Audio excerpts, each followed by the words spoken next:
الحمد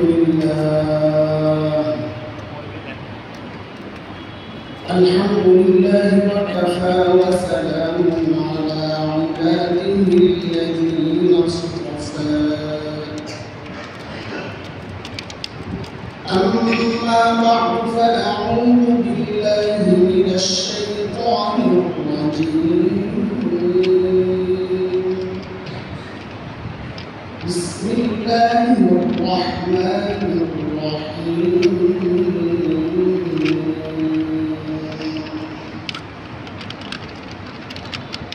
لقد من الله على المؤمنين إذ بعث فيهم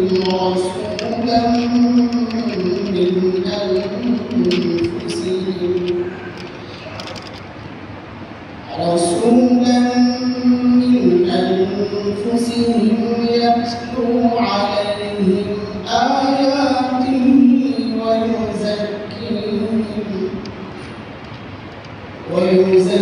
ويزكيهم ويعلمهم الكتاب والحكمة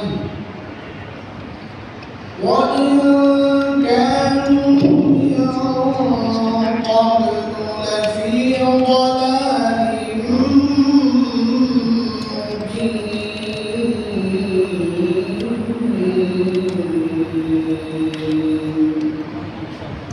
آمنت بالله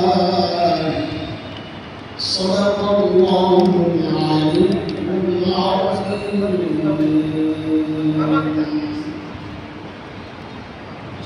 মুগদা থানা ইমাম ওলামা পরিষদ কর্তৃক আয়োজিত আজকের এই সিরাতুন নবী সাল্লাল্লাহু আলাইহি ওয়াসাল্লাম মাহফিলের মুহতারাম সভাপতি উপস্থিত হযরত ওলামায়ে কেরাম মুরব্বিয়ান আযম দূর দূরান্ত থেকে আগত ইসলাম প্রিয় সুধী সমাজ আলহামদুলিল্লাহ আল্লাহ তাআলা অনেক বড় মেহেরবানি যে মালিক মুহাম্মদুর রাসূলুল্লাহ সাল্লাল্লাহু আলাইহি ওয়াসাল্লাম উম্মত আমাদেরকে বানিয়েছেন এবং আজকের এই মজলিসে নবী আলাইহিস সালামের সিরাত ওনার জীবনের নানান দিকের কিছু দিক নিয়ে কথাবার্তা বলার তৌফিক আল্লাহ আমাদেরকে দিয়েছে। একদম প্রথম কথা, সিরাতুন নবীর আলোচনা কেন করা, কেন শুনবো, কেন বলবো, এটা আমি একটু মাথায় ঢোকাই, তারপর আমরা আলোচনায় যাবো ইনশাআল্লাহ। মানুষের নেচার হচ্ছে মানুষের সামনে যার প্রশংসা যত বেশি করা হবে, তাকে আপনি না চিনলেও না দেখলেও, কোন রকমের সম্পর্ক তার সাথে না থাকলেও, ওই ভালো আলোচনা হলে অটোমেটিক তার প্রতি একটা টান, একটা মহাব্বত, ভালোবাসা তৈরি হয়। এটা মানুষের নেচার। ঠিক উল্টাটা, কারো বদনাম, কারো খাতি, এগুলো বারবার আলোচনা করলে তার মধ্যে একটা ঘৃণা তৈরি হয়। নবী আলাইহিস সালামের জীবনের আলোচনা আমরা কেন করবো? আবার যেন নবীর মহাব্বত আমাদের তো আছেই, যেন আরো বাড়ে। কেন মহাব্বত বাড়ানোর দরকার কি? এটা মানুষের আরেকটা স্বভাব।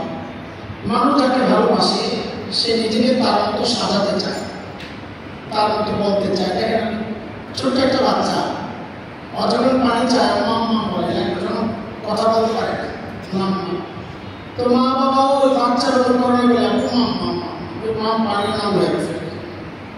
ওই বাচ্চার ভালোবাসার কারণে শব্দ বিকৃতি হয়ে গেছে।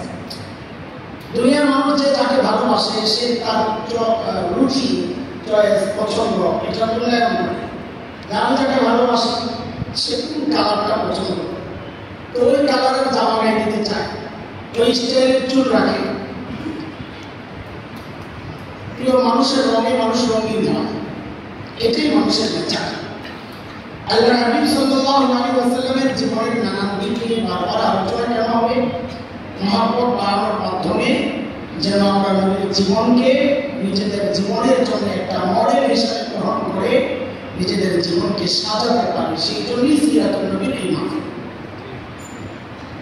আমি আলোচনা শুরুর আগে একটা উদাহরণ দিব আপনাদের, খুব মনোযোগ সহসনা লাগবে। আমি এখানে মেরাজের ঘটনা বলবো না, মেরাজের ঘটনা আর বিভিন্ন যুদ্ধের মার খাওয়ার গল্প এগুলো আজকে আলোচনা করব। আমার একটা টার্গেট আছে আজকে সিরাতুন নবীর আলোচনা থেকে। আমরা আজকে নবী চিনব, নবী বলে চিনি তো, নবী চিনি, নবী চিনেন না? জি চিনি। আসলে চিনি না। আমরা যদি নবী চিনতাম, বাংলাদেশে বহু ফিতনা, এটা শুধু ওলামাদের মাথা ব্যথার কারণ হতো না, আপনারও কারণ হওয়ার কথা। কিন্তু আপনি কথা বলেন কেন, বলেন না? আপনি আপনি নিজের নবী চিনেন। তো চলেন আজকে আমরা নবী চিনব ইনশাআল্লাহ, ঠিক আছে? ইনশাআল্লাহ। এবং আপনাদেরকে দায়িত্ব নিয়ে বলছি ইনশাআল্লাহ, ওলামায়ে কেরাম আছেন, আমার ভাই, আমার ভাই, আমার মামা, সব আপনজন, এবং সব মামাকে গান।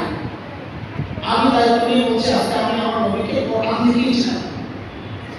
ওই নানান গল্প, নবীর মহাপদে এখন আমার নাজুকের হাদিস আমরা শুনতে থাকি, এটা মহাপদ মানুষকে পাগল করে। এই জায়গায় এত পাগল চলে যায়, যা আছে তাই করতে হয়, জাহান্নাম। সতর্কতার অংশ হিসাবে আমি আজকে আপনাদেরকে শুধু কোরআন থেকে বলছিলাম।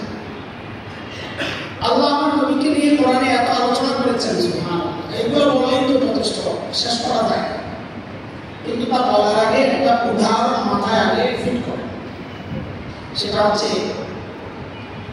ধরেন ঢাকায় বাবা, পুরান ঢাকা, আমার বলতে সুবিধা হয়ে যাবে কিন্তু বলতেছি, অনেক টাকার মালিক, অনেক বুঝেন, তার কোনো হিসাব নেই। তার একটা মেয়ে আছে, একটা মেয়ে। দেখেন এমনি বাবারা মেয়েদের প্রতি একটু আলাদা দুর্বলতা থাকে বাবার, সেখানে যদি একটাই মেয়ে হয়, দুর্বলতা অন্য বাবার তুলনায় কম থাকবে না বেশি থাকবে? আবার ওই মেয়েটা খুবই সুন্দর, এমন কি অবস্থা, অনেকগুলো গরম হওয়ার উপলব্ধ তৈরি হয়েছে। এক হলো টাকাওয়ালা, অনেক টাকার না, দুই হলো মেয়ে, তিন হলো একমাত্র মেয়ে, চার হলো সুন্দরী। সব গরম একসাথে বাবার মধ্যে ভর করছে। এবং এই বাবার নাম দিয়েছে আমি 440 বাবা, আসল বাবা হয় না, এইরকম বড় বাবা। তো ওই বাবার কাছে বাবার মেয়েটা বিয়ে উপযুক্ত হয়েছে। একজন আসছে প্রস্তাব নিয়ে, তো জিজ্ঞেস করতেছেন আমি কেটা, কেটা বলেন তো, ঢাকায় বাবা বলছিলেন বৈশাখী কথা, আমি কেটা, তো বলে আমি ছেলের খাটুই, পোলা বসে আর কি, পোলার খাটুই, ওই পর্যন্ত ওই আর আল্লাহ যেই না খালি বলছে পোলার খাটুই, মেয়ের বাপ এমন খেপা খেপছে, ওই মেয়ে আমার মায়ের পৌঁছে গেছে, এই মেয়ে খাবো এসে কথা দিয়ে, তো খালু দিয়ে কেঁচাই তোমার বাপ কয়, বাপের পাঠান দিয়ে ওর বাপ পাঠা চেতন খেলা বলি তো হয়। তো যায় ছেলে বাপকে বলতেছে, ভাই বাপরে বাপ, যে গরম মেয়ের বাপ 440 লাখ, তোমার ছেলের প্রস্তাব নিয়ে তুমি যাও।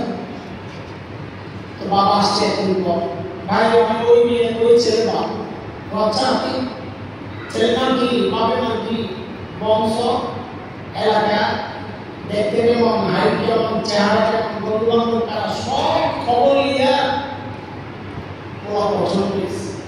এই পর্যন্ত আমার কথা শেষ, গল্প শেষ। এবার আপনারা বলেন তো এই বাবা কোন বাবা? এটা বলা তো মাথায় ঢুকতে হচ্ছে গরম বাবা। আচ্ছা এই বাবা কোন বাবা? এই বাবা তার মেয়েকে বিদায় দেওয়ার সময় এমন কোন ছেলের কাছে কি দিবে যে ছেলের বাড়ি ঘর নেই? কি দিবে? সুন্দর বাড়িওয়ালার কাছে দিবে, একটি বাড়ি আছে কিনা। তো মেয়েকে বিদায় দেওয়ার সময় কাপড় চোপড় যা দিবে সারাটাই দিবে। কেন? তার টাকার অভাব নাই, খরচের আর জায়গা নেই, একমাত্র মেয়ে, মনে আছে না? দুই, গয়না দিলে তো সারাটাই দিবে, প্রসাদ দিলে তো সারাটাই দিবে, সব সেরা সেরা জিনিস দিয়ে সাজায় তারপরে মেয়েকে বিদায় দেবে, ঠিক তো? হ্যাঁ, ওই বাবা তার মেয়েকে যতটা ভালোবাসে আল্লাহ সুবহানাহু ওয়া তাআলা তার প্রিয় হাবিব সাল্লাল্লাহু আলাইহি ওয়াসাল্লামকে তার চেয়ে হাজার কোটি গুণ বেশি ভালোবাসে। আল্লাহ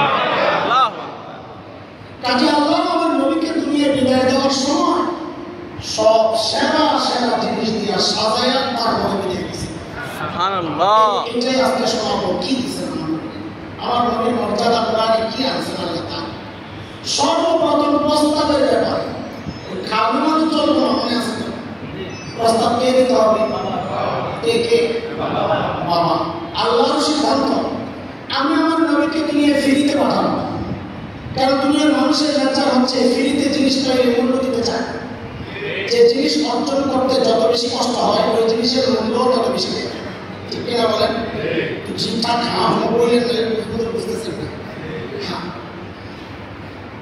আল্লাহর সিদ্ধান্ত আমি আমার নবীকে দুনিয়ায় ফিরিতে পাঠাবো, আমার কাছ থেকে চায়া নিতে হবে, চায় প্রস্তাব দেয়।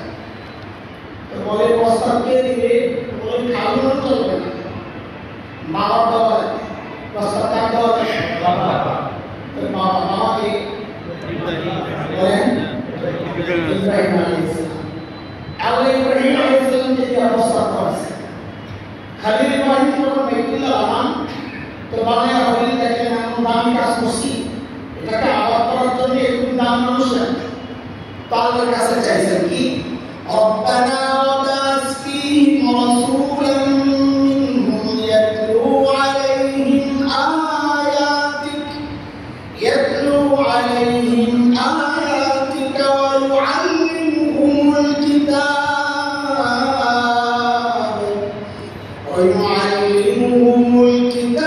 ওয়াল হিকমাতা ওয়া ইউযাক্কিহিম ইন্নাকা আনতাল আজিজুল হাকীম। আল্লাহু আকবার। প্রস্তাব দিয়েছেন আল্লাহ, আমি চাই। তো আল্লাহ প্রস্তাব যেহেতু পাইছেন, ঠিক আছে কবুল, আমি এখন পাঠাবো, আমার দোস্ত পাঠাবেন। যে আল্লাহ নবীকে পাঠাবার আগে একটু দাঁড় করাইছেন, আমি একটু না কেন? এটা মসজিদে বুঝবেন না, মাহফিলে গেলে বোঝা যায় প্রধান বক্তার আসার কথা 10টায়। আগের বক্তা যিনি বয়ান করতেছেন উনি ওইভাবেই বয়ান সাজায় সাজায় 10টার কাছাকাছি বয়ান ফিনিশিং হয়ে গেছে। এর মধ্যে শরীর হয়ে গেছে ভাই বর্তমান যে রাস্তা যে না কেস আরো 10টা মিনিট চালায় ভাই, যত বড় বক্তাই হোক ফিনিশিং দিয়ে দিলে যদি বলে 10 মিনিট চালান মেজাজটা খারাপ হয়ে যায়। কেন? কারণ এখন আর কি বলবে, ফিনিশিং দিয়ে দিচ্ছে, এখন এমন কথা চালাইতে হবে। তো পাবলিক বুঝে বক্তার এখন লাইনে নেই, তো পাবলিক এর মধ্যে 3টা শ্রেণী হয়। এক শ্রেণী চুপচাপ বসে থাকে না, প্রধান বক্তার আলোচনা একটু শান্তি থেকে শুনবো, তারা থাকবে। আরেক শ্রেণী বয়স্ক যারা একটু অসুস্থ মাজুর বলে একটু তার সাইডে লম্বাটায় বসতে হবে। আরেকটা শ্রেণী আছে পোলাপাই হুজুকে আসছে, এরা দূরে যায় একটু শয়তানের কাজটা পাইলে আসে, মাহফিলের কাছে না হবে দূরে যায় থাকে। তো মাহফিল একটু এমন হয়ে যায়। এর মধ্যে আপনাদের ইসলামিক হসপিটাল পার হয়ে গেছে বক্তা, আমাদের বিচার ভাই ভূমি যে ভাই কাছাকাছি আসছে, আয়োজকদের পরিচয় পাঠিয়েছে সময় মতো মানুষ না কি টেনশন তো দৌড়ে গেছে ভাই একটা এরা দিয়ে ঘোষণা দিয়ে প্রধান বক্তা আসতেছে। তো একটা স্লোগান লাগে প্রধান বক্তার আগমন শুভেচ্ছা স্বাগতম বলে কিনা, এই স্লোগান কে দিবে? নিয়ম কি? বাইরে তো না, যিনি আলোচনা করতেছেন লাগে তিনি দিবেন, কারণ তার বয়ান থামানে আরেকজন স্লোগান দেওয়া মানে তাকে কাটা পড়া, এই সুযোগ নেই। ঠিক আছে, এবার বলেন তো স্লোগান কে দিবে? আগের বক্তা, প্রধান বক্তা বলেন না, একটু বলেন কে দিবেন? আচ্ছা নিয়ম, এটা হলে কারো বেজ্জতি হয় না। আল্লাহ তাআলা আমার নবীকে দুনিয়ায় পাঠানোর সময় একটু অফ করাই দিয়েছেন। আপনি তো প্রধান বক্তা, আপনি প্রধান মেহমান, দুনিয়ায় যে যাবেন দুনিয়া একটু মাহফিল গায়ে হয়ে গেছে, আমি একটু ঘোষণা দেওয়া মজমাটা একটু জমা দিই তারপরে যান। তো বলে ঘোষণা কে দিবেন? বলে আগের বক্তা দিবেন। আগের বক্তাকে হযরত ঈসা আলাইহিস সালাম। আল্লাহ হযরত ঈসাকে করছেন? আপনি প্রধান বক্তার আগমনের ঘোষণা দিয়ে দেন। আল্লাহ কোরআনে এনেছেন সূরা সফ 28 নম্বর পারা 6 নম্বর আয়াত। হযরত ঈসা ঘোষণা দিতেছেন কি? وَإِذْ قَالَ عِيسَى ابْنُ مَرْيَمَ يَا بَنِي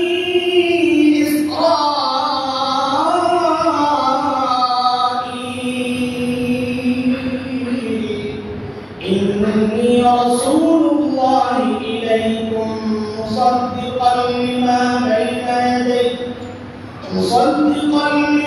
بَيْنَ يَدَيَّ مِنَ التَّوْرَاةِ وَمُبَشِّرًا بِرَسُولٍ يَأْتِي مِن بَعْدِي اسْمُهُ أحمد। একটু মনে থেকে আল্লাহু আকবার বলে কাজ হবে না। আজকে পড়া আমাদের শোনাইতে হবে, তাই একটু মুভি বানায় শুরু করে বাচ্চাদের। আজকে খুব কঠিন করে সিরাতের আলোচনা করব। খালি ভাষাভাষী কথা শুনি না, চোখের পানি ফেলেন তো। আমরা আজকে একটু গোড়া থেকে সিরাতের আলোচনা উঠিয়ে দিতে চাই। এই জন্যে যে সময় বড় খারাপ, এগুলো আপনাদেরকে না বুঝাইলে, আপনাদের মাথা ক্লিয়ার না করলে আপনারাও তালে তালে ওদের সাথে তাল মিলাবেন আর মৌলবীদের বিরুদ্ধে অবস্থান নেবেন। এই জন্য আগে নবী ছিলেন। আজকে আমাদের আলোচনা কি? নবী ছিলেন। বাস এটাই আজকে বিষয়। হযরত ঈসা আলাইহিস সালামের এই ঘোষণায় দুইটা কথা ছিল। আমি পুরো অনেক আয়াত পড়ব আজকে ইনশাআল্লাহ, কিন্তু কোন আয়াতের পুরো তর্জমা করব, চুম্বক অংশটা নিয়ে যতটুকু আমার দরকার। এই আয়াত থেকে শুধু এতটুকু নিচ্ছি, হযরত ঈসা বলেছেন, ইয়া বনি ইসরাঈল ইন্নী রাসূলুল্লাহি ইলাইকুম। ও বনি ইসরাঈল, আল্লাহ আমাকে তোমাদের রাসূল বানিয়ে পাঠিয়েছেন। বনি ইসরাঈল মানে ছিলেন তো অনেক ব্যাখ্যা আছে, আমরা ওই ব্যাখ্যায় না গিয়ে আমাদেরকে সহজে বলি আজকে ইহুদিরা কারা? তাহলে হযরত ঈসা কাদের নবী? সবাই বলে, এটা মুখস্থ করা। হযরত ঈসা কাদের নবী? ইহুদির নবী। বলেন, সবাই বলেন ইহুদির নবী। আমি তো আবার পড়া জিজ্ঞেস করব ইনশাআল্লাহ। বলে হযরত ঈসা কাদের নবী? ইহুদিদের নবী। কাদের নবী? ইহুদির। এটা একটু মাথায় রাখেন, আমি বলছি হযরত ঈসা ইহুদিদের নবী, এটা মাথায় রেখে দেন। চলো আমার নবীর মর্যাদা একটু শুনে আসি, তারপরে এখানে আসি। আল্লাহ তাআলা আমার নবীকে কতটা মর্যাদা দিয়েছেন, কোরআন ওটা খুললে শুধু অবাক হতে হয়। আল্লাহ যত নবীকে নিয়ে ডাক দিয়েছেন, সমস্ত নবীকে ডাক দেওয়ার সময় আল্লাহ নাম নিয়ে ডাক দিয়েছেন। ইয়া আদম উসকুন আনতা ওয়া যাওজুকাল জান্নাহ। হযরত নূহ আলাইহিস সালামকে ডাক দিয়েছেন, তো নাম ধরে ডেকেছেন, ইয়া নূহ ইন্নাহু লাইসা মিন আহলিক। হযরত ইব্রাহিম আলাইহিস সালামকে ডেকেছেন, তো আল্লাহ নাম ধরে ডেকেছেন, ওয়া নাদাইনাহু ইয়া ইব্রাহিম قد صدقت الرؤيا إنا كذلك نجزي المحسنين। হযরত মুসা আলাইহিস সালামকে ডেকেছেন, তো নাম ধরে ডেকেছেন, ইয়া মুসা লা তাখাফ। হযরত ঈসা হযরত যাকারিয়া আলাইহিস সালামকে ডেকেছেন, তো নাম ধরে ডেকেছেন, ইয়া যাকারিয়া ইন্না নুবাশশিরুকা বিগুলামিন ইসমুহু ইয়াহইয়া। আয়া হযরত ইয়াহইয়া আলাইহিস সালামকে ডেকেছেন, তো আল্লাহ নাম ধরে ডেকেছেন, ইয়া ইয়াহইয়া খুযিল কিতাবা বিকুওয়া। হযরত ঈসাকে ডেকেছেন, নাম ধরে ডেকেছেন, ইয়া ঈসা ইন্নী মুতাওফিকা ওয়া রাফিউ। যত নবীকে আল্লাহ ডেকেছেন, নাম ধরে ডেকেছেন। কোরআনে আমার নবীকে আল্লাহ কোথাও নাম ধরে ডাকেন নাই। যখনই ডেকেছেন একটা সম্মানের শব্দ লাগিয়ে ডেকেছেন, ইয়া আইয়ুহার রাসূল, ইয়া আইয়ুহান নবী, ইয়া আইয়ুহাল মুযাম্মিল, ইয়া আইয়ুহাল মুদ্দাসসির। সুবহানাল্লাহ। কোথাও আমার নবীর নাম ধরে ডাকেন। আচ্ছা শুনুন, পাঁচটা সংখ্যা 1 2 3 4 5। আপনাকে যদি সিরিয়াল মতো লিখতে বলা হয়, প্রথম কি লিখবেন? 1, এরপরে 2, এরপরে 3, এরপরে 4, এরপরে 5। এখন আপনি যদি 5 হয় 1 এর আগে লাগান, কি বলবে মানুষ? ভুল করছেন না ঠিক করছেন? হ্যাঁ, দেখেন আল্লাহ তাআলা কোরআনের এক জায়গায় 5 জন নবীর সাথে আল্লাহ অঙ্গীকার নিচ্ছেন। 5 জন নবী থেকে আমাদের নবী ইব্রাহিম আলাইহিস সালাম, নূহ আলাইহিস সালাম, ইব্রাহিম আলাইহিস সালাম, মুসা আলাইহিস সালাম, ঈসা আলাইহিস সালাম। এই 5 জনের মধ্যে সর্বশেষ কে বলুন তো? সর্বশেষ কে আসছে দুনিয়ায়? এরপরে ঈসা, এরপরে মুসা আলাইহিস সালাম, এরপরে ইব্রাহিম, এরপরে নূহ। তো সর্বপ্রথম আসছে কে? নূহ আলাইহিস সালাম, এরপরে ইব্রাহিম, এরপরে মুসা, এরপরে ঈসা, এরপরে আমাদের। তো আলোচনার মধ্যে আল্লাহ চারজনের সিরিয়ালটা এইভাবে আছে। প্রথমে আছেন নূহ, ঠিকই আছে, নূহ আলাইহিস সালাম ইব্রাহিম আলাইহিস সালামের আগে। এরপরে ইব্রাহিম আলাইহিস সালাম, ঠিকই আছে, ইব্রাহিম আলাইহিস সালাম মুসা আলাইহিস সালামের আগে। এরপরে আছেন মুসা আলাইহিস সালাম, ঠিকই আছে, মুসা আলাইহিস সালাম ঈসা আলাইহিস সালামের আগে। এরপরে তো আমাদের নবী আসার কথা, তাই না? কিন্তু আল্লাহ যখন বর্ণনা দেন তখন আল্লাহ সর্বপ্রথম সিরিয়াল ব্রেক করে 5 নম্বর আমার নবীকে আনছে, 1 নম্বর। এরপরে বাকি সব সিরিয়াল ঠিক আছে। কোরআন দেখেন আল্লাহ কি বলেন,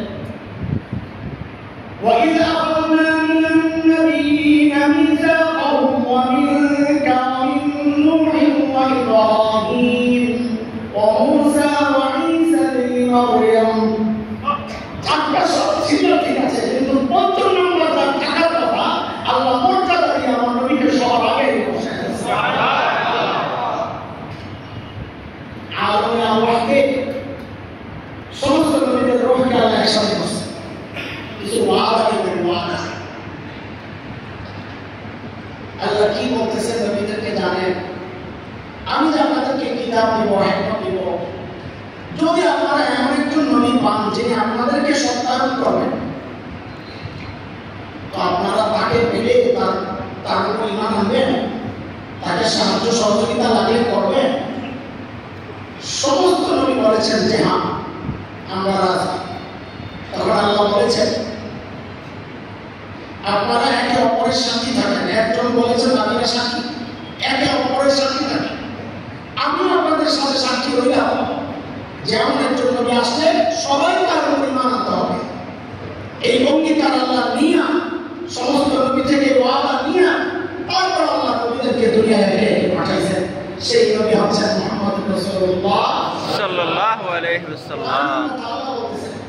وَإِذْ أَخَذَ اللَّهُ مِيثَاقَ النَّبِيِّينَ لَمَا آتَيْتُكُم مِّن كِتَابٍ وَحِكْمَةٍ ثُمَّ جَاءَكُمْ رَسُولٌ مُّصَدِّقٌ لِّمَا مَعَكُمْ لَتُؤْمِنُنَّ بِهِ وَلَتَنصُرُنَّهُ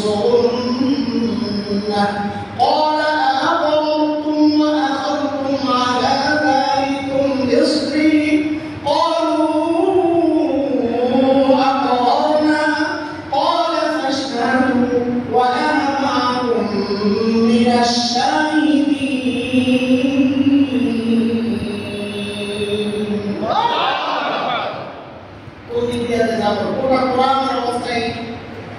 নবীরা যখন নবুয়তের দাবি করছেন, নবুয়তের পক্ষ থেকে বিরোধিতার কিছু শব্দ ব্যবহার হতো। অপবাদ কি? আপনি নির্বোধ, সফি, আপনি বল ওমরা।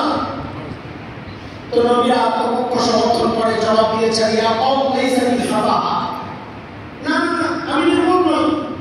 ইয়া কওম লাইসা বি দালালা, ও আমার কওম আমি গোমরা নই, পথভ্রষ্ট নই, বিভ্রান্ত নই। নবীরা নিজেরা জবাব দিয়েছেন। আমার নবীকে যারা গালাগালি করেছে, আল্লাহ আমার নবীকে জানায় দিয়েছেন, নবী জবাব আপনার দেওয়ার দরকার নেই। ইন্না কাফাইনাকাল মুস্তাহজিইন, আপনার পক্ষ থেকে জবাব দেওয়ার জন্য আমি আল্লাহই যথেষ্ট। সুবহানাল্লাহ। আল্লাহ জবাব দিয়েছেন। আমার নবীকে ওরা বলেছে পাগল, পাগল। কি বলেছে? তো নবী তো বলা দরকার ছিল নবীদের মতো, আমার কওম আমার সাথে না লাগবে, আমি ভাগ্য সুস্থ। নবী বলেন না, জবাব দিচ্ছেন কি? আল্লাহ চালু করে দিলেন জবাব, নুন ওয়াল কলমি ওয়া মা ইয়াসতুরুন মা আনতা বিনি'মাতি রাব্বিকা বিমাজনুন। আপনারা বলেন আল্লাহ জবাব দিয়েছেন, শুধু জবাব না, আল্লাহ যারা নবীকে নিয়ে গালাগালি করেছেন, আমি তো বলি এক একটা বিরুদ্ধে আল্লাহ এক একটা শব্দবোমা আছে, শব্দবোমা আছে। কি শব্দ? আল্লাহ কি বলে? ওয়ালা তুতি'আ কুল্লা হাল্লাফিন মাহিন হাম্মাযিন মাশশাa'ইন বিনামিম মান্না'আ مناع للخير معتد أثيم عتل بعد ذلك زنيم نبدأ على كلام الإبراهيم كده تخيل كانوا وراء كبر يجوز مهين لا تطع كل حلاف مهين وتعالى الرسول قال سيني كبر منه هذا التقل هماز المشتري من الذي تعذر من تقوى الجهل إذا كان لنا مناع للخير ضرب هذا الوضع لا يقدر أن يكمل معتد أثيم أبرادي على بعض كل يا أبراد الكتاب شمالي عتلي চেহারা তাকাইলে বলে পরকশ কিছু চেহারা আছে দেখি বলে আল্লাহ নবী দুশমন সঙ্গে চেহারা শেষ বলতে আল্লাহ রাস্তা কি বলেন জানেন দূর মানতে এগুলো একটা ধর্মের ঠিক নাকি আরে বলতেছেন জানি তার ধর্মের ঠিক নাই মুহাদ্দিসিন মুফাসসিরিন এই আয়াত থেকে বের করেছেন যে কোনো যুগে যে কোনো মানুষ তখন নবীদেরকে নিয়ে উৎসাহ পায় গালাগালি করে পালাশ করে দেখো এগুলোর জন্মের ঠিক নাই শুধু তাই না আমরা বলি নবীর ওয়ারিসদেরকেও তারা গালাগালি করে পালাশ করে দেখায় একটাও জন্মের ঠিক নাই বলতে পারবো না সন্তান কোনোদিন আলেমকে নিয়ে কতক্ষণ হতে পারে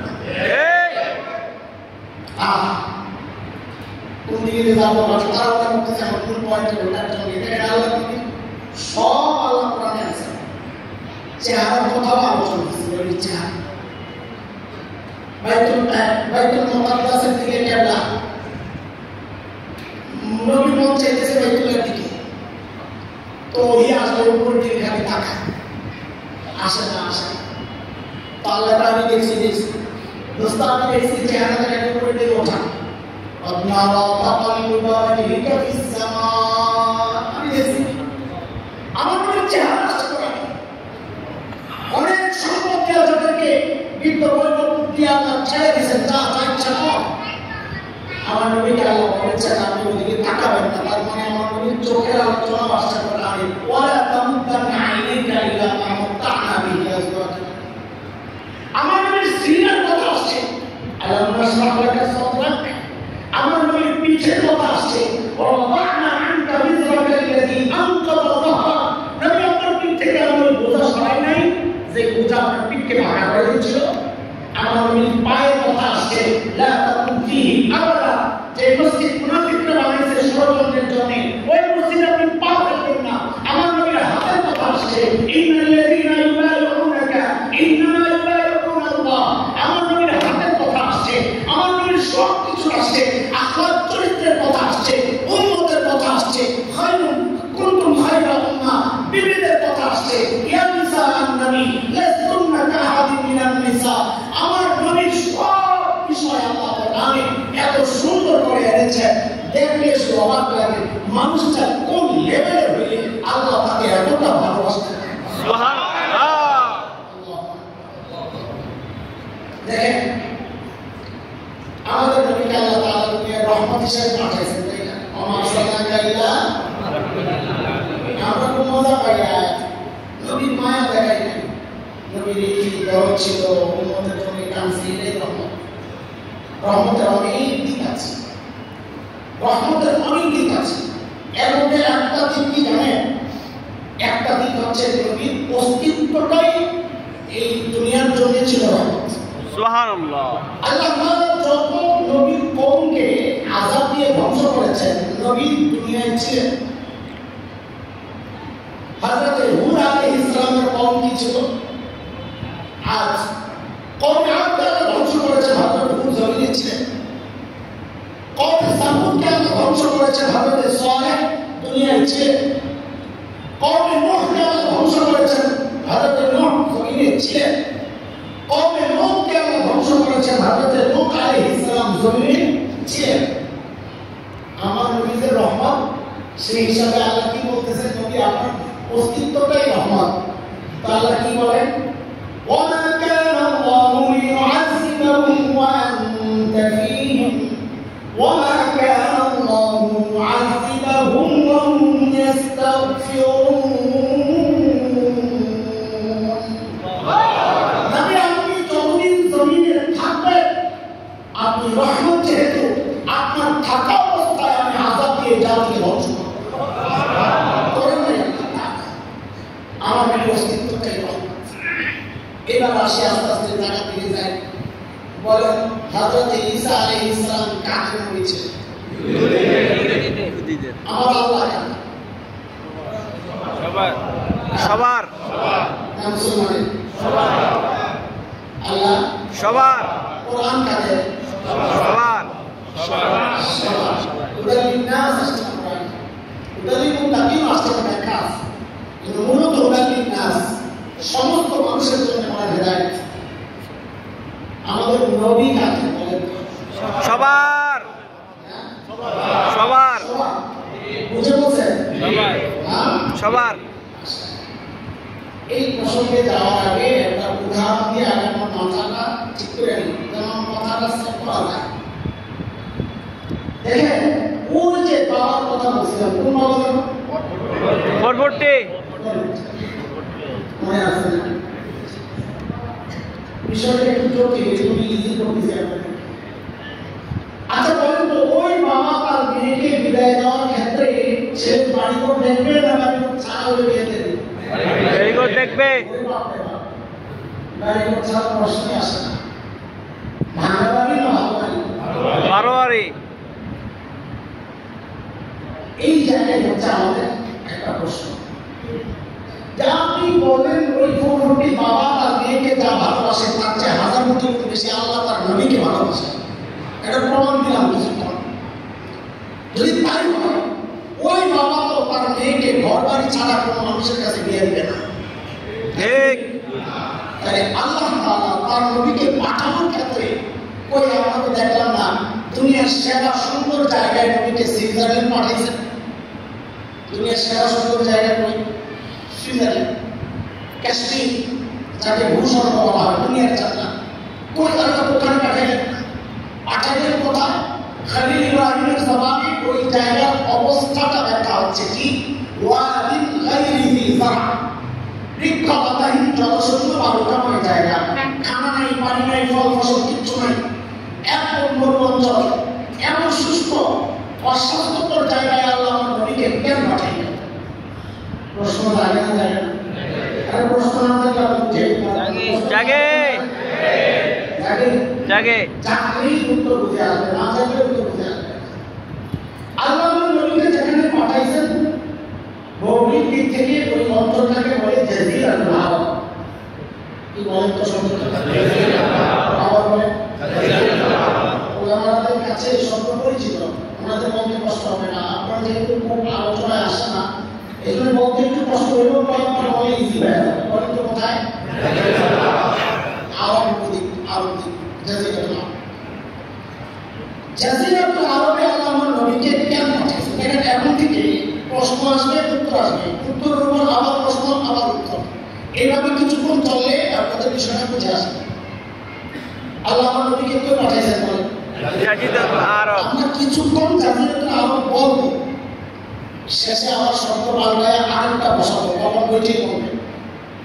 এখন বলেন কই পাঠিয়েছেন? জাজিরাতুল আরব জাজিরাতুল আরবের দুইটা দিক আমরা বলবো এক হচ্ছে অবস্থান আর একটা হচ্ছে অবস্থা। ভৌগোলিক অবস্থানটা কোথায়? একটা অবস্থা পরিবেশ তো পরিবেশের কথা বললাম যেখানে পানি নাই ফল নাই ফসল নেই কিছু নেই। অবস্থান কোথায়? তার তিন দিকে পানি। জাজিরাতুল আরবের কয় দিকে পানি? পারস্য উপসাগর, ওমান উপসাগর, আরব উপসাগর, ভারত মহাসাগর, পশ্চিমে লোহিত সাগর। এই সাগর দিয়ে তিন দিক দিয়ে বেষ্টন করা। একদিক জমিনের সাথে লাগা জর্ডান ইরাকের একটা অংশ। জমিনের সাথে লাগা কয় দিক? খোলা কয় দিক? মানে পানি দিয়ে ব্যবহার করা কয় দিক? তিন দিক। ঠিক মানব দেহে মানুষের যে হাড় আছে হাড় কলম এই হাড়ের যে অবস্থা 3-0 একদিক জমিনের সাথে লাগা। পুরা দুনিয়ার মানচিত্র খুলে দেখবেন জাজিরাতুল আরব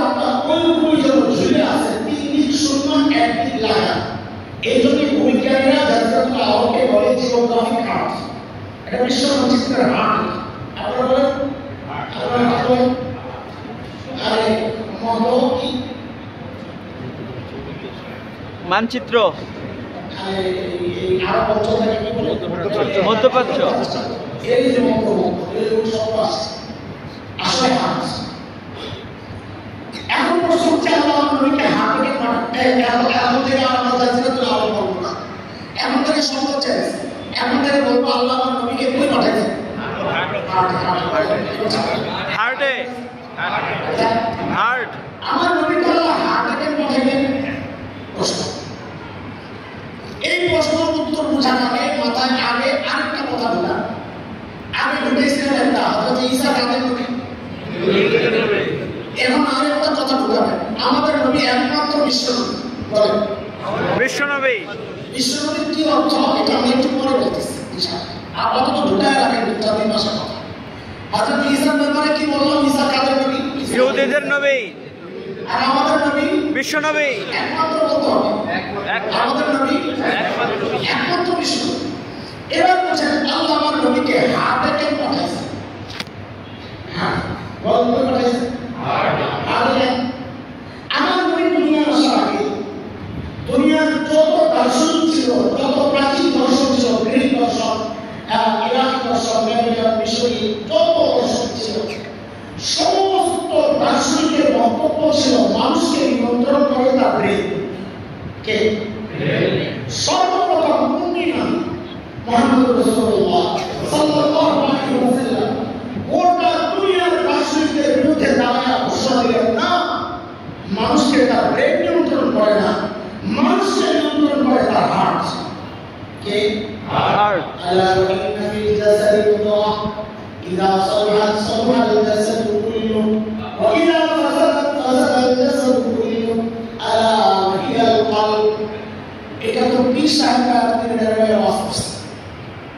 কলব ঠিক তো সব ঠিক। এটা আমি বলেছি পুরো আয়াত তর্জমা করব না, পুরো হাদিসের তর্জমা করব না, চুমু অংশটাকে বলার সময় কম লাগবে। নবী বলেন হার্ট ঠিক তো বডি ঠিক, বলেন হার্ট ঠিক তো বলেন হার্ট ঠিক তো বডি ঠিক। এটা দিয়ে পীর সাহেবরা ওয়াজ করছে নবী, যে ভাই তুমি দিল ঠিক করো তো সমস্ত আমল ঠিক হয়ে যাবে। ঠিক। আমি তো পীর সাহেব না, আমি মুরিদ সাহেব। আমি রাতে আরেক কাজে লাগাই, যে না না এটা অন্য জায়গায় লাগাই। কোথায়? আল্লাহ তাআলা আমার নবীকে হাটে পাঠাইছেন। কেন? আমার নবী একমাত্র বিশ্ব নবী, গোটা দুনিয়ায় আমার নবীর দায়িত্বে। আল্লাহ বলেন নবী এই অল্প সময়ের মধ্যে গোটা দুনিয়ায় আপনার বসতে হবে, আপনি হাটে মেহনত করেন। হাত যদি ঠিক হয় না, আমি আল্লাহ নবী ঠিক করে দেব। সুবহানাল্লাহ। হাত ঠিক তো হাত ঠিক তো বলেন হাত ঠিক তো বডি ঠিক। এর চরম বাস্তবতা হচ্ছে আজকের হার্টের বিশৃঙ্খলা দেখা যাচ্ছে। আজকের জাতীয় আওয়ামী শাসকের মধ্যে মুনাফিকি চলে আসছে, ওদের হার্টের পতন ধরেছে, ফলাফল সারা দুনিয়ার মুসলমান মার খাচ্ছে। আমি চ্যালেঞ্জ করে বলছি, এখনো যদি হার্টের মুসলমান ঠিক হয়ে যায়, আমি ইসরায়েলের ইয়ান্দার মরে যে মাথা না তারা সেই আমেরিকা পর্যন্ত মুসলমানদের পায়ে পড়তে হবে।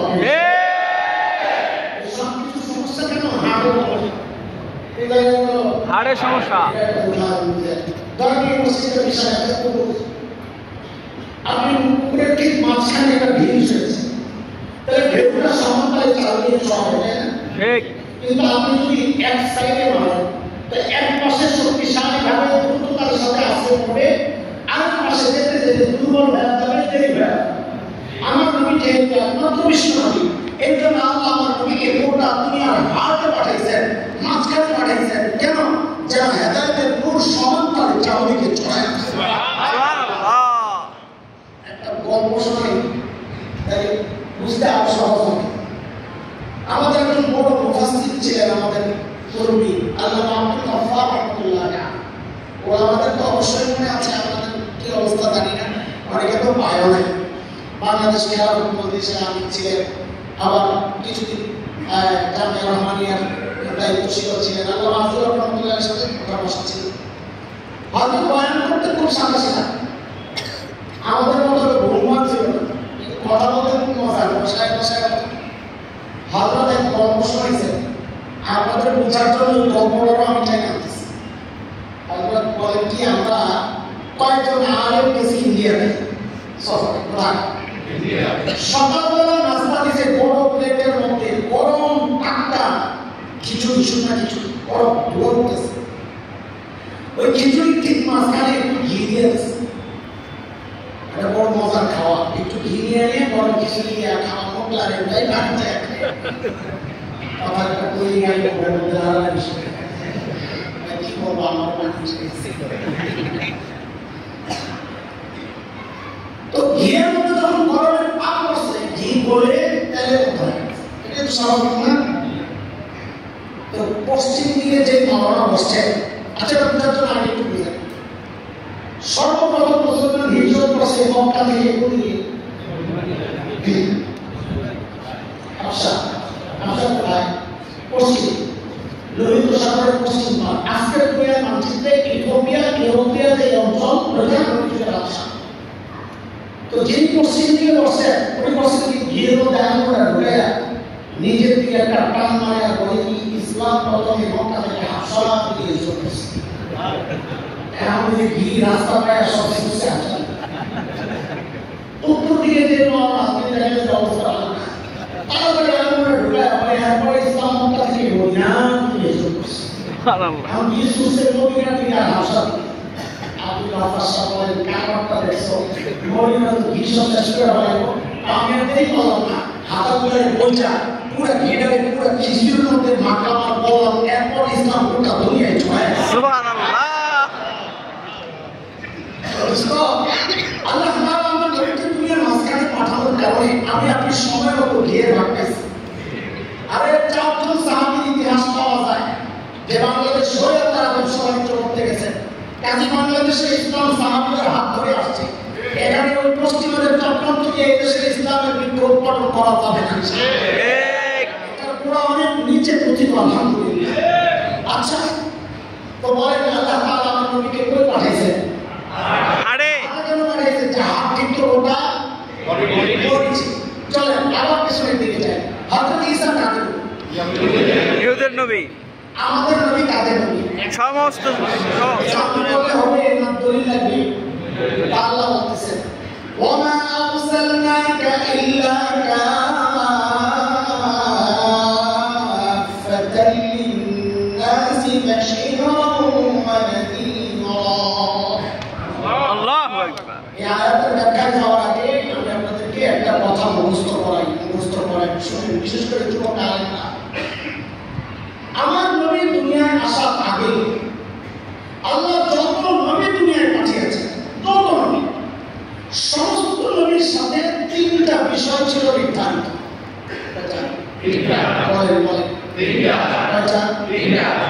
এক নম্বর সমস্ত নবীর কওম ছিল নির্ধারিত সমস্ত নবী কওম নির্ধারিত কেউ কওমে আদ কেউ কওমে সামূদ কেউ লূত কেউ বনী ইসরাঈল সমস্ত নবীর কওমকে ছিল নির্ধারিত প্রমাণ ওই যে পেছনে রেখে আসছে মুখস্থ করে হযরত ঈসা কি বলেছেন ও বনী ইসরাঈল ইন্নী রাসূলুল্লাহ ইলাইকুম ও বনী ইসরাঈল ও ইহুদিয়া আমি তোমাদের রাসূল এক নম্বর কওম নির্ধারিত করে কি সম্প্রদায় যাদের কাছে পাঠানো হয়েছে দুই নম্বর সমস্ত নবীর অঞ্চল ছিল নির্ধারিত এরিয়া প্রমাণ আজকে যে বাইবেল আছে বাইবেল কার উপর নাযিল হয়েছে ইহুদি দেখছেন ভোটার হযরত ঈসা আলাইহিস সালামের উপর নাযিল হওয়া কিতাবের নাম কি ইনজিল ঈসা আলাইহিস সালামের বাইবেল নাযিল হয়েছে তো মুসা আলাইহিস সালামের উপর নাযিল হওয়া কিতাবের নাম কি তুমি লিখতেছো দেখো না আরে দেখো কাজে লাগে আমি চারটা শব্দ বলি মুখস্থ করে فعن زيد أسعى فعن مين فعن أقرأ يشتغل أولي القرآن فعن تعن زيد أسعى ألسنا فعن فاء فرقان عربي بن محمد تعن توراة إبراهيم موسى زيد زبور يا يوناني داود أسعى إنجيل سورياني عيسى فعن تعن زيد أسعى موسى بن شعبين كلا পড়াইও না ভাই বড় মাস সারাদিন পড়াই তো ওয়ার বাইরে যে ওই পার্টি শুরু করে ওদের ভাইরা না কিছু ভাইরা বাচ্চা আসে হযরত ঈসার উপর নাযিল করা কিতাবের নাম ইনজিল মুসা আলাইহিস সালামের উপর নাযিল করা কিতাবের নাম তাওরাত দাউদ আলাইহিস সালামের উপর নাযিল করা কিতাবের নাম জাবুর তো বাইবেলের কি এটা একটা ধোঁকা বাইবেল কোন আসমানি কিতাব না এটা ওদের বানাইয়া বসে বিপদে কারণ ওইখানে হযরত ঈসার একটা বক্তব্য আসছে আমরা চ্যালেঞ্জ করছি কেউ যদি সন্দেহ লাগে দায়িত্ব নিয়ে বলছি প্রমাণ দিব আমাদের কাছে আছে ওই বাইবেলের মধ্যে আছে হযরত ঈসার বক্তব্য হযরত ঈসা বলেছেন আল্লাহ আমাকে ইসরায়েলের একটা নির্দিষ্ট অঞ্চলের জন্য পাঠিয়েছেন ধরে নিলাম ইসরায়েল ফিলিস্তিনের একটা নির্দিষ্ট অঞ্চলের জন্য পাঠাইছেন ধরে নিলাম সেটা আজকের ইসরায়েল হযরত ঈসার নবুয়তের এরিয়া কোনটা বলা নিবা ঠিক করে কোনটা ইসরায়েল কয় জিনিস কেন নির্ধারিত বলছি কয়টা সব নবীর সাথে কয় জিনিস নির্ধারিত এক নম্বর কওম মিল্লাত নির্ধারিত দুই নম্বর অঞ্চল নির্ধারিত তিন নম্বর জামানা মেয়াদ নির্ধারিত সমস্ত নবীর মেয়াদ ছিল নির্ধারিত এই তিনটা বিষয় সব নবীর সাথে নির্ধারিত একমাত্র আমাদের নবী একমাত্র বিশ্ব নবী তার সাথে তিনটেই উন্মুক্ত আমার নবীকে নির্দিষ্ট কোন কওমের নবুয়ত দিয়া পাঠানো হয় নাই তিনি সব ধর্মের নবী তিনি সবার নবী কাফাতাল লিন্নাস আল্লাহ বলেছেন তাকে নির্দিষ্ট কোন অঞ্চলের নবুয়ত দিয়া পাঠানো নাই তিনি রাহমাতুল লিল আলামিন গোটা দুনিয়ার জন্য তিনি রহমত তিনি নবী তাকে নির্দিষ্ট কোন মেয়াদের নবুয়ত দিয়া পাঠানো হয় নাই তিনি কিয়ামত পর্যন্ত নবী মাঝখানে আর কোন নবী শব্দ ঠিক করে বলে আর কোন নবী আসবেন না এই কথা বলবো না বলবেন আর কোন নবী হবেন না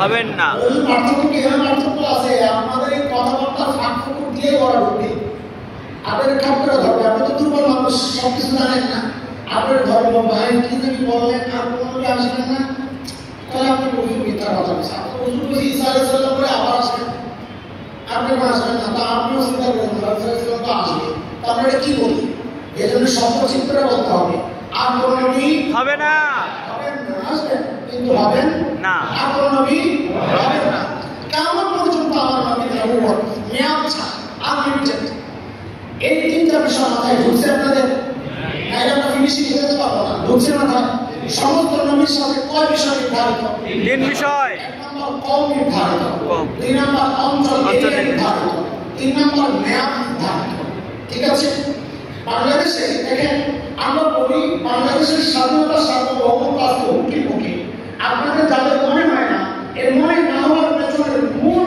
কারণ হচ্ছে আপনি আপনার নবী চেনেন না আপনি নবী চিনিয়ে আপনার কাছে তাদের কার্যক্রম এটা স্বাধীনতার জন্য হুমকি মনে হবে আপনি নবী চিনেন না তাই চুপচাপ থাকেন শুধু চুপচাপ থাকেন না যারা কথা বলে তাদের দুরাচরণ করেন সুশীল সাজেন সুশীল দিনের ব্যাপার আসে আপনারা একটু সুশীল হয়ে যান আর যখন দুনিয়ার ব্যাপার আসে তখন আপনারা খুব ভালো বোঝেন আমি একটা উদাহরণ দিই এই যে এরিয়াটা এটা নির্বাচনী অঞ্চল হিসাবে ঢাকা কি এরিয়া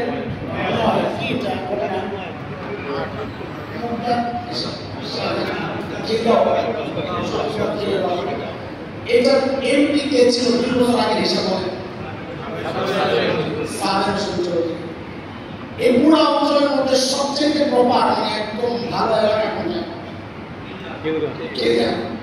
খেলগাঁও চৌরাস্তায় দেখেন সমস্ত এমপি বা আমাদের মন্ত্রী সরকার আমরা যখন কাজ চালাই আমাদের চারপাশে কিছু লোক থাকে সহযোগী থাকে না আমাদের সহকারী সহকর্মী নেতাদের পাশেও কিছু লোক থাকে সহকর্মী তারা সব কাজ করে শুনবেশ আমাদের কারে বলা হয় সহকর্মী সহযোগী ওদের কারে বলা হয় সামসাম তো ওই সাবির চৌধুরীর 2-3 চামচা দেখে কি খিলগাঁও চৌরাস্তায় বিশাল এক সাইনবোর্ড লাল টকটকে লেখা কি এমপি সাহেবের কার্যালয় কি লেখা ওরা ভাবতেছে কি কারা এমপি সাহেবের কার্যালয় করবো আমরা জানি না আমরা হলাম মূল সংসার। চল খবর নেই, গেছে যারা বলে ভাই তোমরা কারা, বলে এমপি সাহেব অফিসটা, এমপি সাহেব ওই বেটা কোন এমপি সাহেব, সাদেক হোসেন কোটা, কি বলে ইয়ার জেনারেশন। সাদেক হোসেন কোটার তোমার আইডিয়া নেই, তুমি বুঝবে না, আমি একটু ব্যাখ্যা দিই। সাদেক হোসেন কোটা ছিলেন অবিভক্ত ঢাকার মেয়র, কিন্তু তারও আগে সেই 90-এর নির্বাচনের সময় তিনি ছিলেন ঢাকা সুন্দরপুর কোতোয়ালি আসনের হাসনারে হারাইয়া এমপি। কি ছিলেন? এমপি ছিলেন। ধরেন 30 বছর চলে গেছে। একটা লামসাম হিসাব দিলাম, কয় বছর আগে এমপি ছিলেন? কয় বছর আগে? কয় বছর আগে? 30 বছর আগে মেয়াদ শেষ হওয়া, উত্তীর্ণ হওয়া এমপি প্রবেশ করা হয়েছে কোন জায়গায়? ওরা তো শুনিয়া ধরিয়া একদম গড়ে গড়ে 30টা বিদ্যা লাগছে। और हमारे है एग्जाम्पल का समझो पूरा रिसर्च है की रिसर्च काम में पीए से से बोलना होगा 30 টাকা तो जो कोई আমার বলতে কাছে শুনি এক পক্ষে কথা শুনতে যার পীए से और কমিটি কি রে ভাই তোমরা আমাকে পীएছো হ্যাঁ কয়টা 25 টাকা শুরু করে কি কথা বুঝরা বড় দুইটা হ্যাঁ খেয়াল করো অপরাধ কয়টা? কি অপরাধ? মানে 1 নম্বর অপরাধ হচ্ছে যে সাদেক হোসেন কোটা এমপি অফিস করে আমরা খিলগাঁয়ে অফিস করছে, ওই সাদেক হোসেন কোটা এমপি এরিয়া সংসদীয় এরিয়া খিলগাঁও না সুন্দরপুর কোতোয়ালি অফিস করবি, ওখানে যায় পড়, এখানে কেন আসছে? এর জন্য লাগাইছে বিটা তো কইনা কইনা 30টা দিয়েছে কৌশলের মেয়াদ গেছে 30 বছর, প্রত্যেক বছরের সঙ্গে একটা করে লাগাইছি। এবার আপনাদের কাছে জিজ্ঞেস করি, রাখেন আপনাদের কাছে জিজ্ঞেস করি, বলেন তো এই সাদেক হোসেন কোটা যে 30 বছর আগে ছিলেন, ওনার অফিসে এসে খেলগাঁয়ে ঘোরার মতো এই পাগলামিটা, এই পাগলামি ঠিক আছে না পিটা দেওয়া ঠিক আছে? ঠিক আছে। না না না, সবাই না বুঝলে আমি আবার বলবো, কিন্তু বুঝলে জোরে বলেন এই পাগলামি ঠিক আছে না পিটা দেওয়া ঠিক আছে? পিটা দেওয়া ঠিক আছে। পিটা দেওয়া ঠিক আছে। পিটা দেওয়া ঠিক আছে। পিটা দেওয়া ঠিক আছে। ঠিক আছে। ঠিক আছে। এটা খুব ভালো বলছেন, রাজনীতি পিটা দেওয়া ঠিক আছে, কিন্তু যখনই দিনের ব্যাপার আসে সে আপনি আস্তে করে সুশীল হয়ে যান। পরে মানে কি বুঝতেছি না, মানে হচ্ছে বাংলাদেশে খ্রিস্টানরা মিশনারিরা পার্বত্য অঞ্চল উত্তরবঙ্গ সহ সারা দেশকে টার্গেট করে ওদের ধর্মের প্রচার চালাচ্ছে। এই আলমরা স্বাধীনতা সার্বভৌমত্বের সবচেয়ে বড় কাণ্ডারি পাহারা এরা ধরনের বিষয়গুলো প্রতিবাদ করে। আপনাদের মতো কিছু সুশীল আছে আস্তে করে পচনের মতো মাথায় করে বলে যার যার ধর্মের প্রচার ক্ষেত্র হবে। এখানে আমাদের কি বলা আছে? আমরা মুসলমানরাও তো সারা দুনিয়ায় ইসলামের প্রচার করি, ওরা তো আমরা আটকায় না, আমরা কেন আটকায়? এই হুজুরের কথা এরা বেশি বড় মৌলবাদী এসব কি জঙ্গি গোষ্ঠী উগ্র এরা সমাজ সুন্দর সমাজ সবার সাথে মিলেমিশে থাকা এটা ওরা চায় না। এই সমস্ত শয়তানি ভণ্ডামি কথা ওই বলতে যে তার নবী চিনে না, নবী চিনলে এই কথা বলতে পারতো না। কেন খ্রিস্টানরা বাংলাদেশে ওদের ধর্মের প্রচার কেন করতে পারবে না? বলে ওদের অপরাধ একটা না, ওদের অপরাধ 2টা না, ওদের অপরাধ 3টা। 1 নম্বর অপরাধ হচ্ছে যে নবী ঈসার ধর্মের প্রচার মুসলমান বাংলাদেশের কাছে করছে, ওই নবী ঈসাকে আল্লাহ মুসলমানদের নবুয়ত দিয়া পাঠান নাই। তিনি নিজে বলেছেন ইয়া বনী ইসরাঈল ইন্নী রাসূলুল্লাহ ইলাইকুম, ও ইহুদিরা আমি তোমাদের নবী। কাজী খ্রিস্টান ধর্মের প্রচার যদি করতে হয় যাই ইহুদিদের কাছে করো, বাংলাদেশে কেন আসছো? তুমি কোন কাজের জন্য আসছো? 1 নম্বর অপরাধ। 2 নম্বর অপরাধ হচ্ছে যে নবী ঈসাকে আল্লাহ তাআলা নবুয়ত দিয়া পাঠাইছেন, বাংলাদেশের এই অঞ্চল আর নবুয়তের এরিয়া না। উনি নিজে বলেছেন ওদের দায়িত্বে আছে, আল্লাহ তাকে পাঠাইছেন ফিলিস্তিনের একটা নির্দিষ্ট অঞ্চলের জন্য। কাজী নবুয়তের দাবি যদি করতে হয়, নবী ঈসার নবুয়তের প্রচার যদি করতে হয়, ধর্মের প্রচার যদি করতে হয়, বাংলাদেশ তোমার আসল না, অফিস করবি ওই ফিলিস্তিনের এক অঞ্চল, মানে আজকে ইসরায়েলে যায় বাংলাদেশ। 1 নম্বর। 2 নম্বর অপরাধ। 3 নম্বর অপরাধ হচ্ছে যে নবী ঈসার ধর্মের প্রচাররা বাংলাদেশে করছে, ওই নবী ঈসার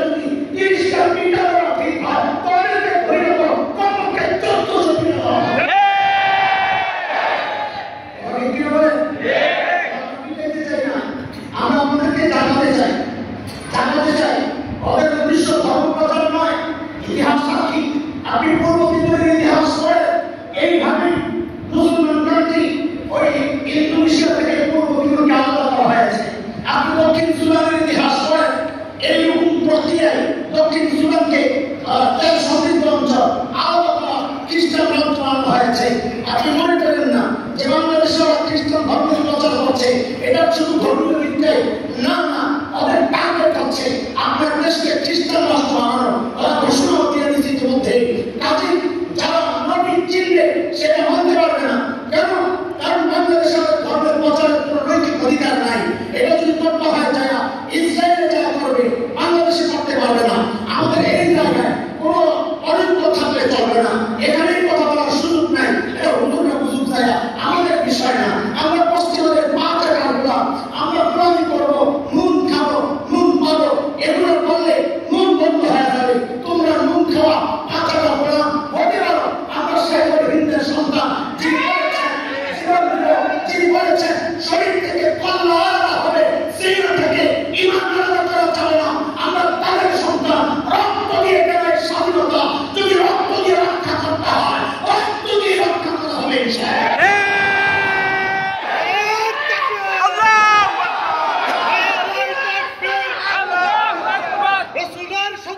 হুজিয়ার সাবধান, রাসূলের শত্রুরা হুজিয়ার সাবধান, আল্লাহু আকবার।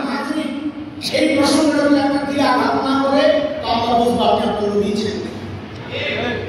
অন্য ধর্মের প্রচার চলবে, কথা বলা করবে, আমরা বলবো তুমি তোমার নবী ছিল না। আগে নবী ছিল, তারপরে নিজেকে মুসলমান দাবি করে।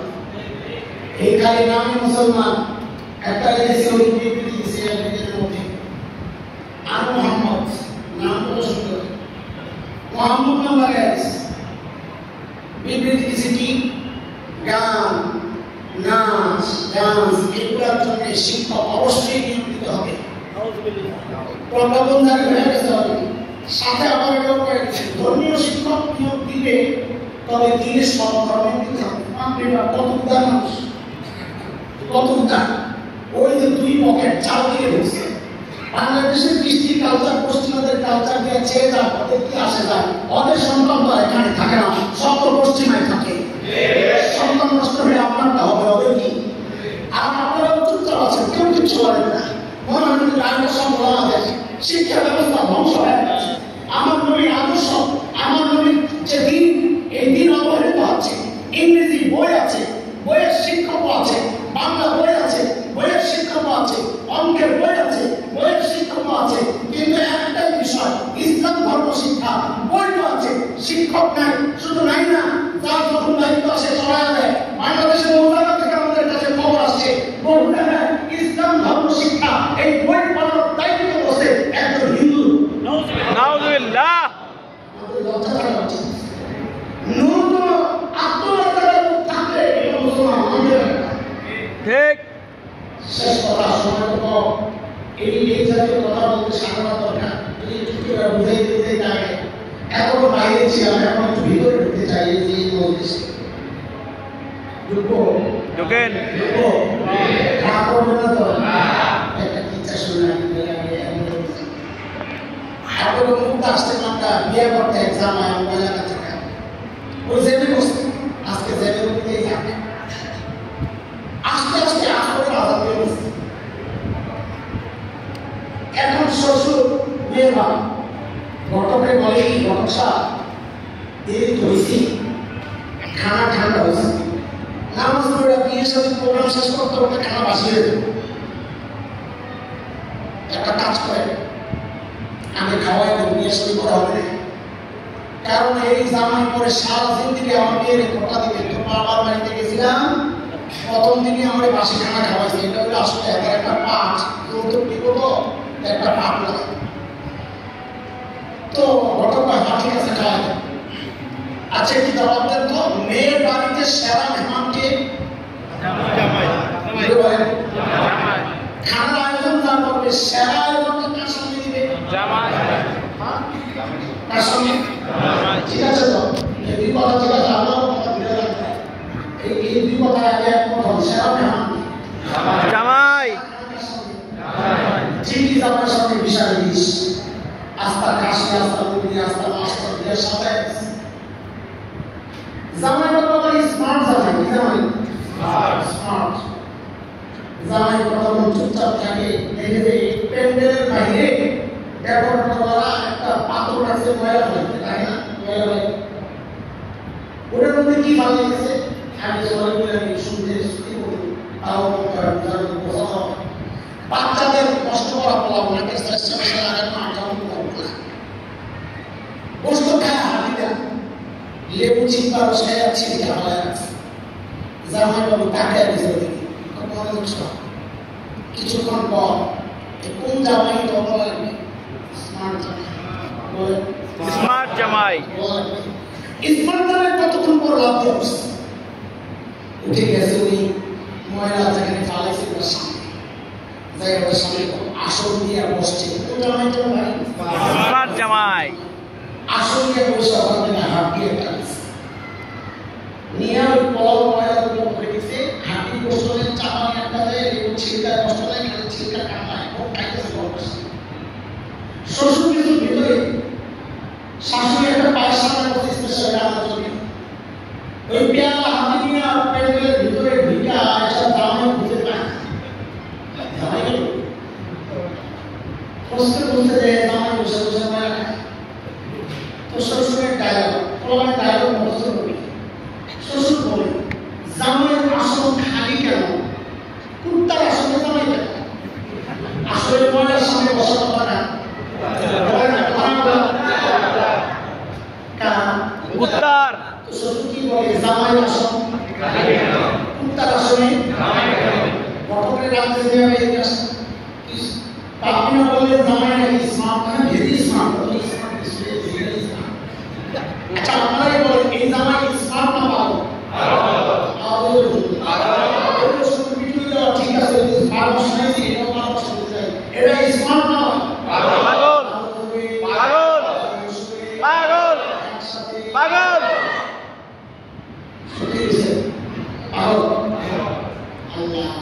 কেন সেরা মেহমানের সাথে সেরা বাঁধিয়ে গেছে ঠিক না সে কি এই সমাজের পাগলের অভাব নাই কেন এই জমিনের জন্য মুসলমান হচ্ছে সেরা মেহমান কুনতুম খায়রা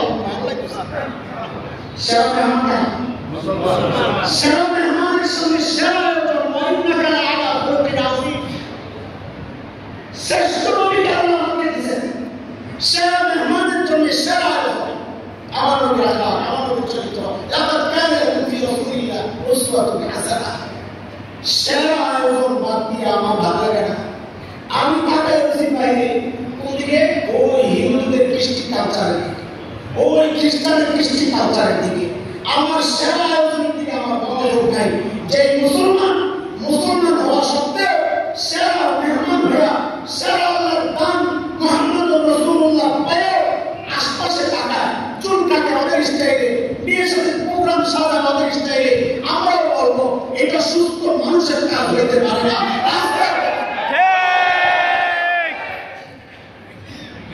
আমরা তো বেশি কুত্তার আসলে জামাই কেন না বলেন তো এই জায়গায় আপনাদের মতামত কি জামাইয়ের যে কুত্তা জামাইয়ের মতো জামাই কুত্তার চেয়েও খারাপ জামাই কুত্তার চেয়েও খারাপ কেন কুত্তায় যদি বসতো নিজের আসলে বসতো ও সেরা মেহমান না ওদের সারা খাবার আয়োজন করা হবে না তুই তো একটা সেরা মেহমান আয়োজন সেরা তুই কেন গেলি তো কুত্তার চেয়েও ঠিক কুত্তার চেয়েও খারাপ এই কথাটাই আল্লাহ কোরআনে কেন বলেছেন আল্লাহ বলছেন ولقد ذرأنا لجهنم كثيرا من الجن والإنس لهم قلوب لا يفقهون بها ولهم أعين لا يبصرون بها ولهم آذان لا يسمعون بها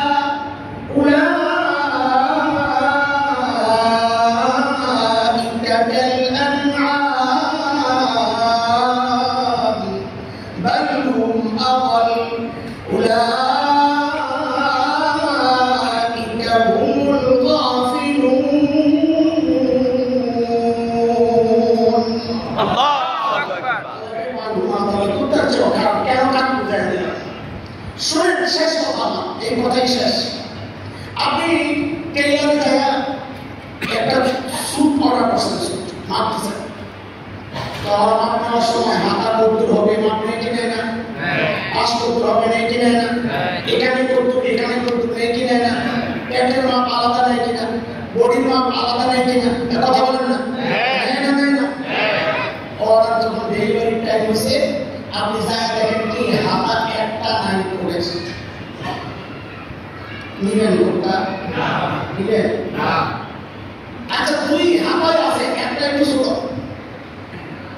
দিবে না হাতে দুইটাই সমান কিন্তু আবার হাত ঢুকে না দিবে না সব ঠিক আছে জামা বুতাম লাগাইতে যায় না বুতাম লাগে না কেউ পেটটা বাইরে থাকবে একটা শিক্ষা দিবে না আল্লাহ একটা অর্ডার দিছে মা কি সেটা লাকাদ কানা লাকুম ফি রাসূলিল্লাহি উসওয়াতুন হাসানাহ তুমি যে দুনিয়ায় চলবা আমি একটা মাপ দিয়ে দিলাম তুমি যা করবা ওই মাপ মতো যদি পড়ে তাইলে ওরা আমি জান্নাতে পাঠিয়ে দেব আর যদি মাপ মতো না করে তোমার আমি গ্রহণ করব না আমার নবীর সাথে আছে যদি জীবনকে সাজানো না হয় তো জান্নাতের আশা করার কোনো দরকার নাই কারণ মাপ মতো পড়ে নাই অর্ডার ক্যান্সেল করার ঠিক আছে কথা আল্লাহ তাআলা আমার গোটা জীবনকে নবীর মাপ মতো সাজানোর তৌফিক দান করুন আমিন এই হচ্ছে সিরাতুন নবীর মূল আলোচনা মূল বিষয় জীবনকে নবীর মতো করে সাজাবো আশেপাশে লাগাবো না আমি সেরা মেহমান আমার জন্য সেরা আয়োজন আমি ভোগ যদি করি না করি তা আমি ওই নির্দিষ্ট জানোয়ার হচ্ছে আমি নির্দিষ্ট হয়ে যাবো আল্লাহ তাআলা নির্দিষ্ট জানোয়ার হচ্ছে নির্দিষ্ট হওয়া থেকে আমাদেরকে হেফাজত করেন এই দেশ ও জাতিকে হেফাজত করেন এই দেশের স্বাধীনতা সার্বভৌমত্বের হেফাজত করেন আজকে এই সুন্দর আয়োজন যাদের পক্ষে আমরা কিছু কথা বলতে পারলাম শুনতে পারলাম আল্লাহ তাআলা এই ওলামায়ে কেরামকে কবুল করেন আমিন ওয়া আখিরু দাওয়ানা আলহামদুলিল্লাহি রাব্বিল আলামিন সুবহানাল্লাহি ওয়া বিহামদিহি আশহাদু